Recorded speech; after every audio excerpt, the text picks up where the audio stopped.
On August 6, 1945, an American B-29 bomber dropped the world's first deployed atomic bomb over the Japanese city of Hiroshima.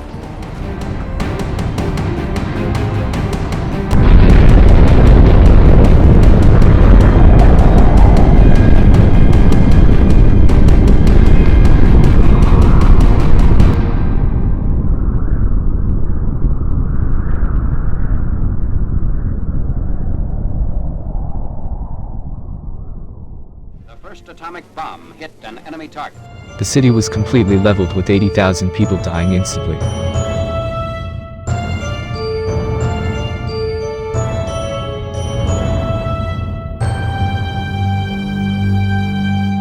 Three days later, a second B-29 dropped a plutonium bomb on Nagasaki, killing another 40,000 people.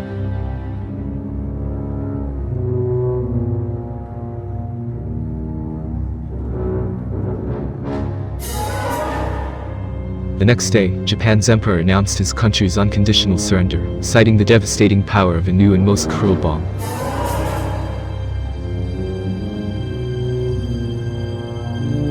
But how much explosive caused this sheer devastation? Let's find out. In 1905, while working as a patent officer in Bern, Switzerland, Albert Einstein submitted 4 papers to the journal Annalen der Physik.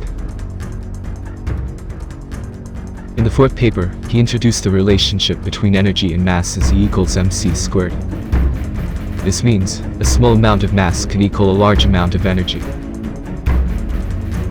After all, the speed of light is a huge number, 300,000 kilometers per second, and that huge number is squared.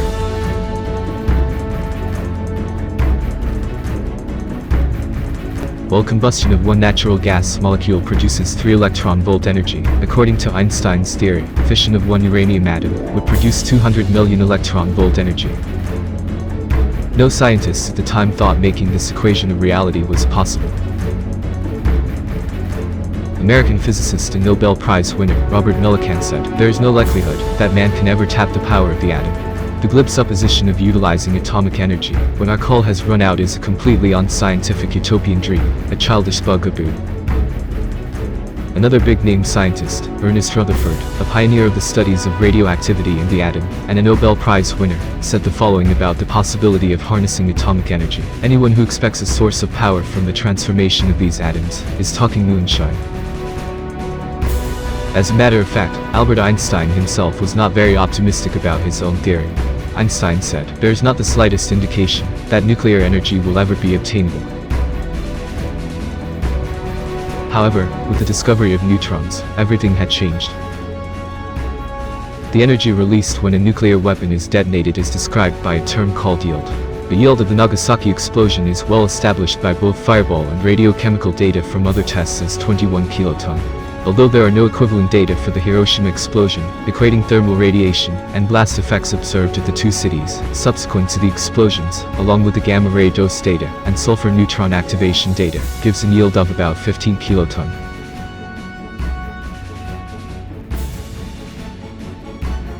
But how much uranium-235 is needed to get a yield of 15 to 20 kiloton? Very little. The fission of a single uranium-235 atom produces an average of 200 million electron-volt energy. Now we can calculate the amount of uranium-235 needed to get a yield of 15 kiloton using this value. According to Los Alamos National Laboratory calculations, of the 64 kilograms of uranium-235 dropped on Hiroshima, only 1.09 kilogram underwent fission reaction.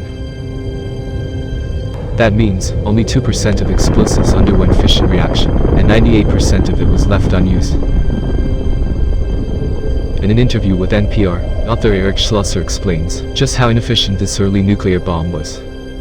Even though this weapon was unbelievably inefficient and almost 99% of the uranium had nothing to do with the destruction of Hiroshima, it was a catastrophic explosion. Let's look at this another way. Since gold has approximately the same density as uranium-235, the size of a 1 kilogram gold bar is all that it took to reduce the entire Hiroshima city to rubble.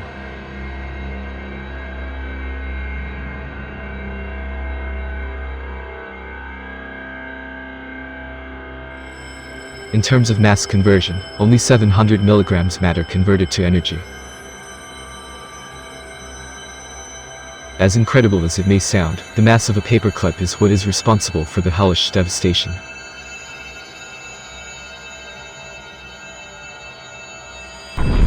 The blast from the fission of just 1 kilogram uranium-235 and conversion of 7 gram matter was so strong, the plane that dropped the bomb 43 seconds ago from 6 miles above could not flee from the incoming shock waves.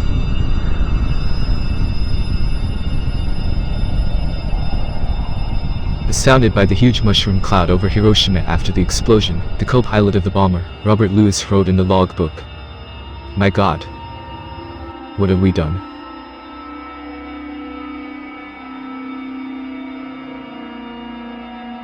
As the bomber and his 2 score planes headed back, after dropping the bomb, a young scientist named Luis Alvarez, who was in one of the S-score planes, and would later win the Nobel Prize in Physics, wrote his 4-year-old son a letter. "Dear Walter, this is the first grown-up letter I have ever written to you, and it is really for you to read when you are older. During the last few hours, I have been thinking of you, and your mother and our little sister Jean. It was tough to take off on this flight, not knowing whether I would ever see any of you again. The story of our mission will probably be well known to everyone by the time you read this. But at the moment, only the crews of our 3 B-29s and the unfortunate residents of the Hiroshima district in Japan are aware of what has happened. What regrets I have about being a party to killing and maiming thousands of Japanese civilians this morning are tempered with the hope that this terrible weapon we have created may bring the countries of the world together and prevent further wars. We are on the home stretch, so I'll stop writing. I wanted to tell you about this while it was still fresh in my mind. With much love, your father."